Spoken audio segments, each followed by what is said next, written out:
Hi, it's great to have you along today. Thank you for clicking onto this video to listen to the contents of today's programme. I'm here with William Byng. Hi, William. It's great to see you here today. Good to see you, Viv. Thank you. Thank you. Got a few questions that I'm going to ask William so that you get to know more about him if you don't know.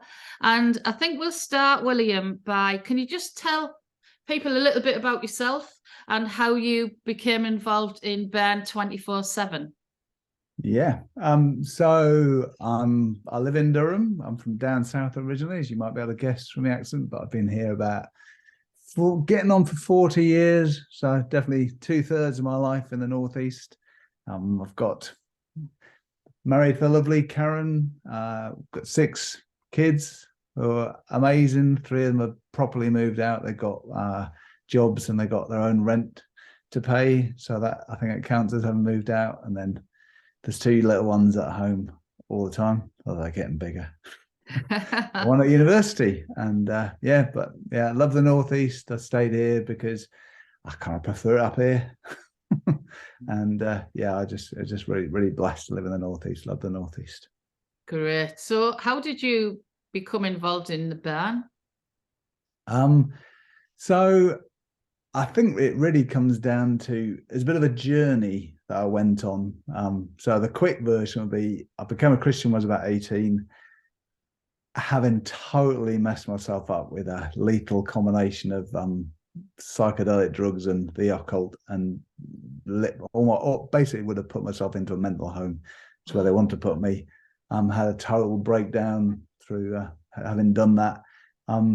But as I tipped over the edge into an abyss that I don't know where it would have gone to, I met Jesus quite directly. He just reached into my life, let me know who he was. I realized how much I needed to repent of my sin. I got on my knees in the middle of a muddy field in the middle of winter. Thought I was going to be there for 40 days, managed about 20 minutes, but I did properly repent and ask him to be Lord. I was in a total mess because of the drugs, and I got a lot of help from Christians after a while. I started understanding things that could really help me, but it always felt like I was spinning plates and just there was so many things to do.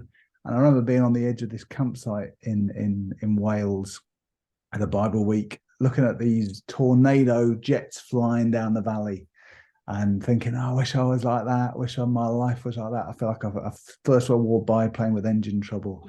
And I went to this prophetic seminar at the Bible week, and this guy stood up and said, some of you have been looking at these planes and saying, I wish I could fly like that. Well, come up into my cockpit and that's how we'll fly. And it just really dawned on me that actually it was about being close to Jesus and knowing Jesus and not trying to do all the right things and get your prayer in the right place and the Bible reading. And it sent me on a journey of really seeking after the presence of God. And God did a lot to bring me into sort of more like a steady awareness of his presence. And then we had things like the Toronto blessing, where there was a very major sense of God's presence. I received quite a lot of healing through that.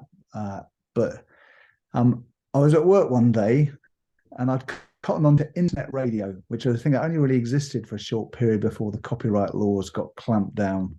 And so I was listening to internet radio. I think I was working overtime at work. And I just found this radio station called propheticworship.net. And its tagline was trippy Jesus Wonderland music. I thought, oh, this is going to be really dodgy. But what is it? And I flicked it on. And it was like, I'd had quite a lot of experience of God's presence in quite tangible ways. But it was like as I turned it on, it was like I'd stuck my fingers into the mains of God's presence. Mm-hmm. And it's just like I was just completely overwhelmed by this amazing sense of the glory of God. And this guy was talking, just tuned in, he was talking about his pursuit of the presence of God and his hunger for revival. And there's some guy playing prophetic guitar in the background. And I just encountered God in such a powerful way that I'd never experienced before. And I kept on listening to this radio station. Every time I listened to it, I had the same kind of encounter. I think I'd sort of plugged into a stream of prophetic worship, I think it could have been called. But it was just, so some of them would be people like Bethel, and there's just a lot of people you probably know their names, but I was unaware of. But God was really getting through to me through them. And I sent an email to this guy, and he run the channel, and said, "This is amazing." And he said, "Oh, thanks for your support." So I think about 8 months later, he said, "Someone I think had come into the UK for a bit of a visit, and I've been looking for people who are carrying this around the UK, and I just couldn't find them anywhere." And I said, "Yeah, come to Durham." And he said, "There's also this guy called Feucht. He might be coming in a couple of months. Would you be interested in hosting him?" And to be honest, Sean's stuff was the stuff that had somehow got to me the deepest. It was like not just the glory of God, but something about the intimacy with God, intimacy with Jesus, and just encountering his close-up, intimate beauty that had just completely, every time I listened to him, my heart was just melted in a way that was so. And so, yeah. So when Sean basically came for a little visit, and then he came in the summer with a team to the UK, including the rhythm section of the United Pursuit band. So it was a pretty good band that were with him. And just when he came, he released something in Durham. And then I went through a bit where I was very frustrated, because I thought, I know that there's this thing called the burn, because Sean basically leads the burn, or he initiated the burn 24/7. And this other guy in the church was going through a similar kind of process, but not in conversation with me. And he went to the elders. He was a lot younger and a lot more direct. Plus, he could actually lead worship. And he said, basically, we've got to start a burn in Durham. And so on January 2010, we had our first burn in Durham, and we've basically been having monthly burns pretty much consistently since then.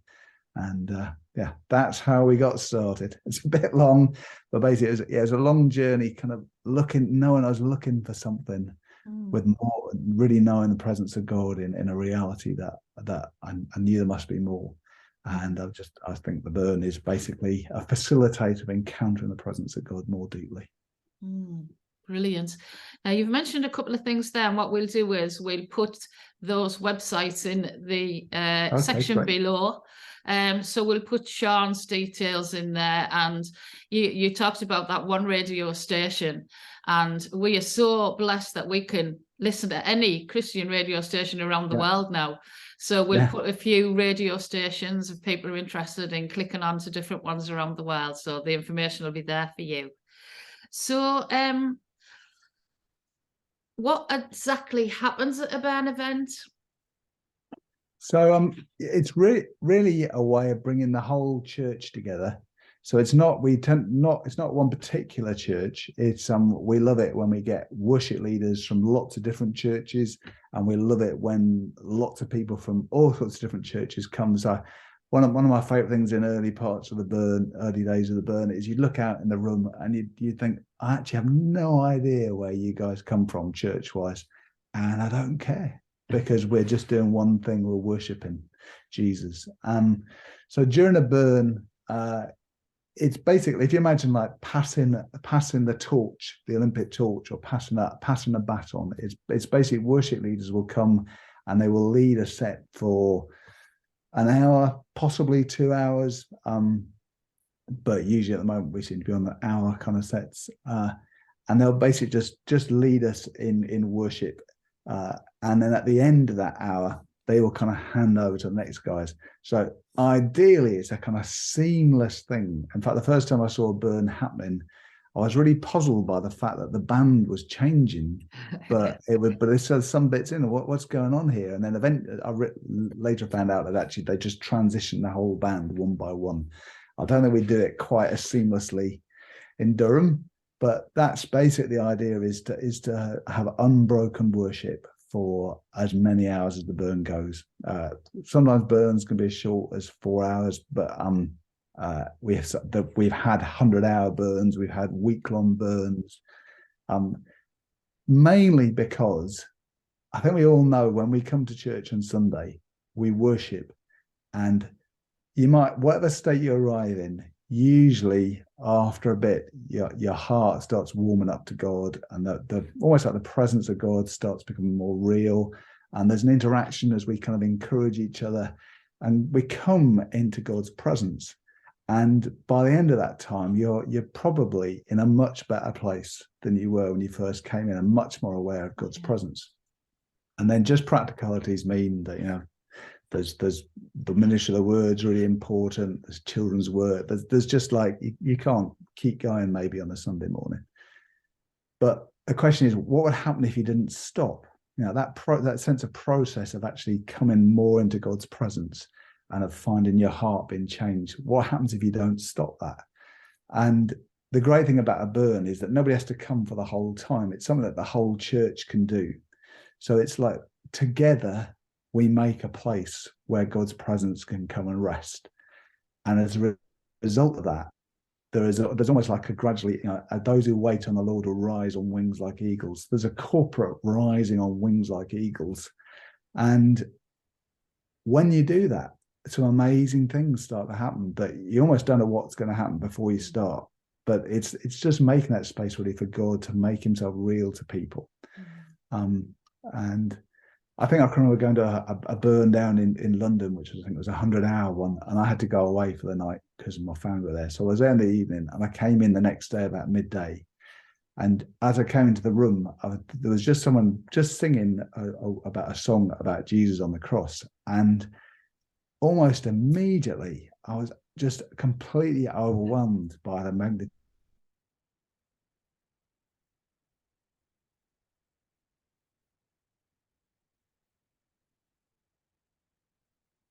Will's just froze there a minute. Hopefully he'll come back in a moment. It's lovely what he was saying about when you just... We'll just carry on there. Just froze out on us for a little while, so we'll just carry on. Yeah. So it's amazing when worship almost spontaneously changes into intercession, and I've seen that happens in burns where you're almost for a while everyone's calling out saying, "God, we're really hungry for you. We're thirsty for you. We want more of you." And then the presence of God and the reality of God starts coming into the room. And then almost the prayer starts changing. It starts being God, you know, we, and that includes the lost, that includes our society, that includes the wider church. We need your presence. We need more of you. We need to give you glory, but also we need to encounter you for ourselves. And it becomes almost like intercessory. So that sometimes the burns, so sometimes we see that into the burn, we actually consciously set aside intercession times, but even better is just when people feel compelled to pray and to cry out to God. And sometimes we'll take the burn, actually we've done it in the Durham marketplace, for example, where we have a burn for 4 hours and then we just simply move it into the public square. And we don't really do it as a performance. So we don't switch into performance mode. We just take the worship that we've been engaged in. And then maybe someone will be preaching and people maybe intentionally go and talk to people. But it's, we just see an amazing thing happens when we just basically take the presence of God into the marketplace. And yeah, I can remember times like that where the sense of it, the sense of the presence of God and the power of God is just amazing. And so God, I think God, wants us to take it out, worship out onto the streets as well. Yeah, definitely. That's wonderful. Can you talk about your involvement in Cedarwood Festival? What exactly does Byng do when you take Byng to Cedarwood Festival?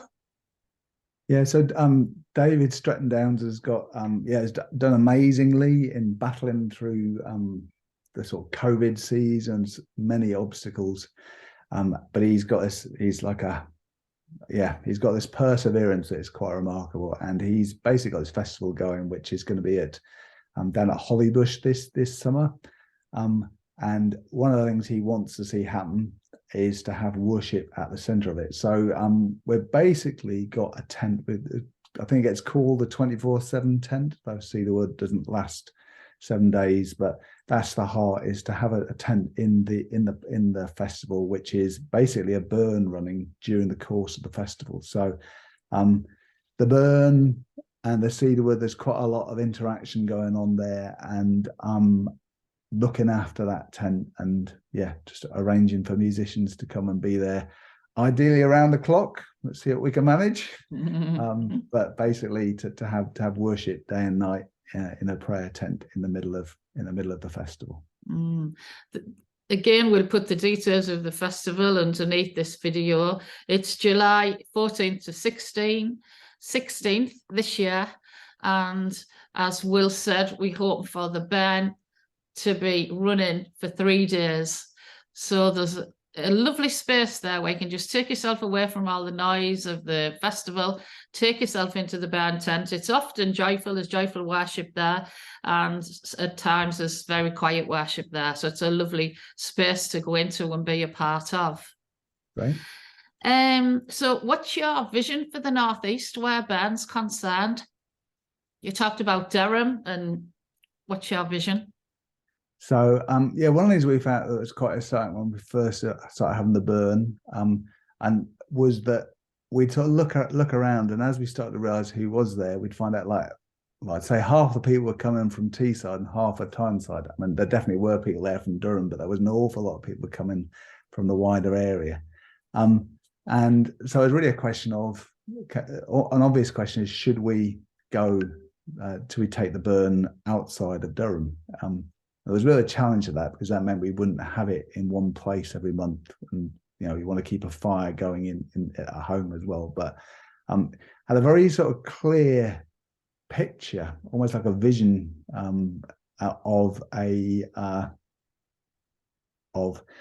I don't know if you remember, during the 70s, there was Skylab.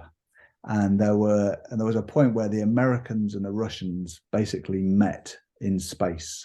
And they joined the rockets, the Apollo and the Soyuz capsules up.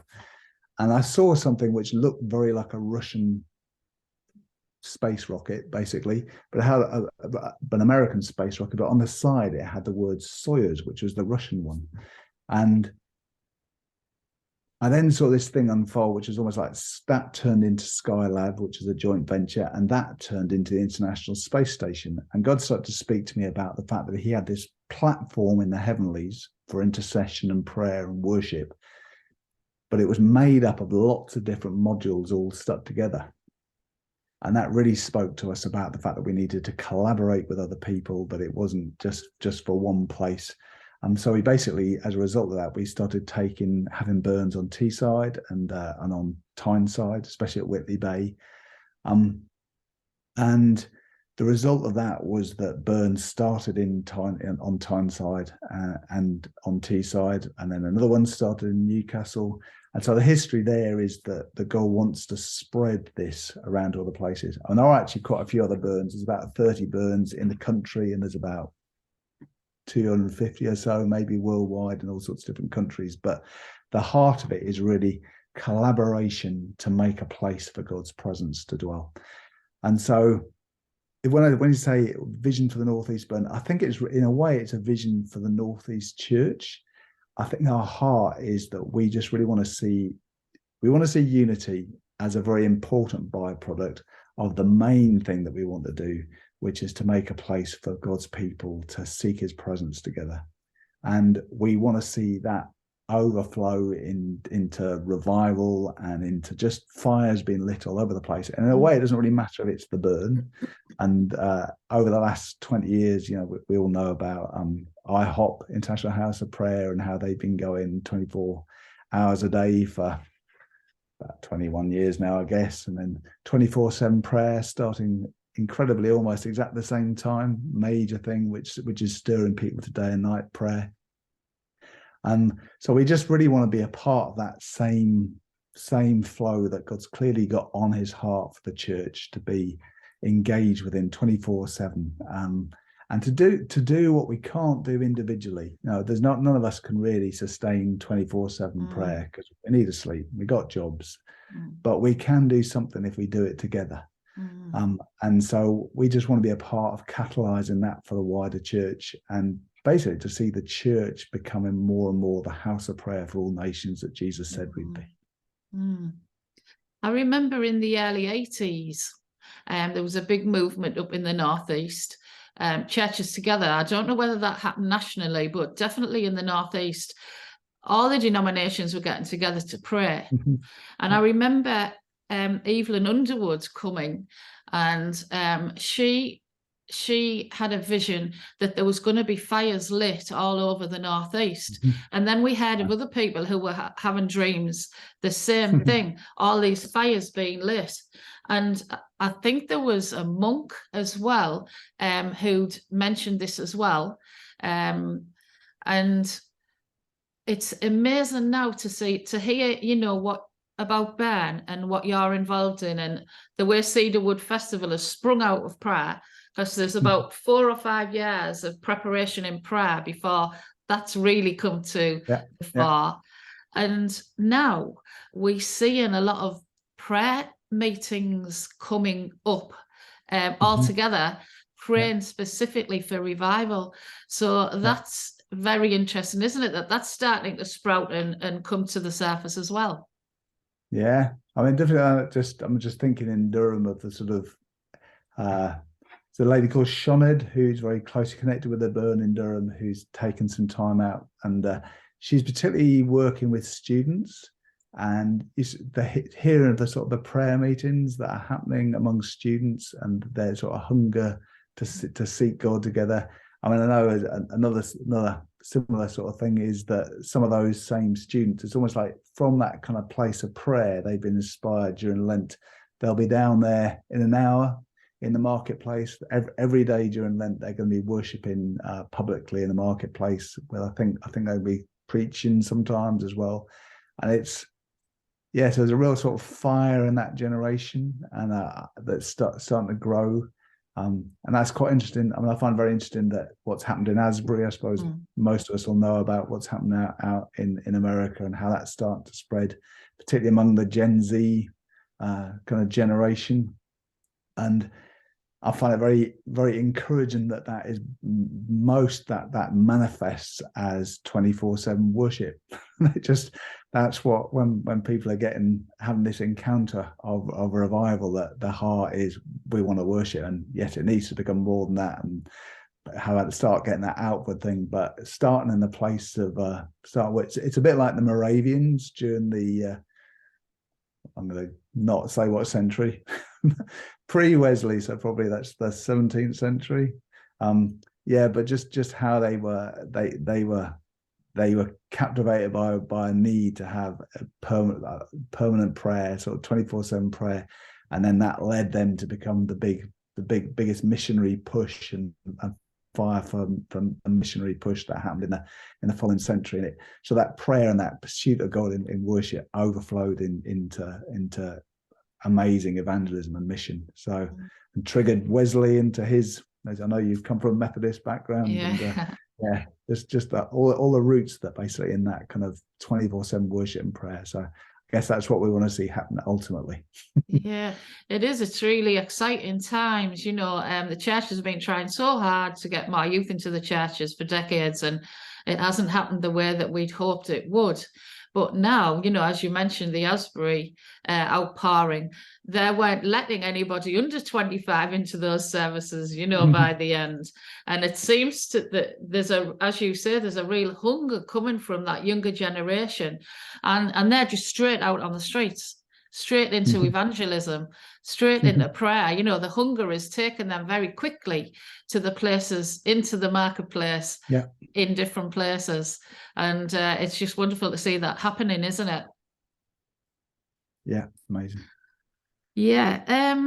So if people want to learn more about Byng, have you got a website address? And if they want to, if there's worship leaders wanting to be involved, how do they contact you? Yep. Well, there's a global website, because it is a global thing, and I'm just going to double check that the website is www.burn247.com, and so that's a place you can go and find out more about it. But I mean, if it's related to the Northeast, like I say, there are burns specifically on Teesside. Maybe to be expanded to other places. But there's one on Teesside. There's one in Durham. There's one in the centre of Newcastle. There's one more like Whitley Bay, but that's where she's based. But basically the Northumberland. So Lynn is having burns on Holy Island, for example, or Morpeth. So she's got a much wider remit. So lots of burns. And if you'd like to find out more specifically about those, you can get in touch with me via email, which is williamb@theburn247.com. And I'm quite happy to receive an email, and then you can tell me where you're interested in burns in your local area, and I can put you in touch with people. That's great, William. Thank you. That's been really informative, and it's been great to chat to you today. Have you got any last minute thoughts before we finish? I suppose my main thought has just got to be, I think what's happening in Asbury is very exciting, and I think it's exciting because I think there is a sense of it spreading, but it doesn't feel like it's spreading like you got to go there to get it. Yes. It feels more like it's something that God's saying, press into it, press into what the specific way I want to do this in your area. And yeah, who knows what he's going to do over the next year, but this country has been in a very dark place and seems to be on a very dark trajectory. But yeah, praise God if this is his grace coming to rescue us out of that trajectory and put us somewhere on a better track. That would be amazing. So yeah, exciting. Yeah, brilliant. Marcus Rogers in America is saying, if you build it, there will come. If you put it on, there will come. You know, even if it's only a few people to start with, whatever the Lord's asking you to build, we just really encourage you to do that and to explore that. And, you know, prayer, if you build a prayer meeting, people will come. Yeah. You know, people are hungry for God at the moment, and it's up to each one of us individually, isn't it, to be listening to God and to be used as a light in the area that he's put us, the area of family, the area of church, and wherever he wants to take us from there. So, William, thank you very much. It's been a great conversation today, and every blessing, continue blessings with Burn 24/7. Yeah. Thank you. Lovely to talk to you.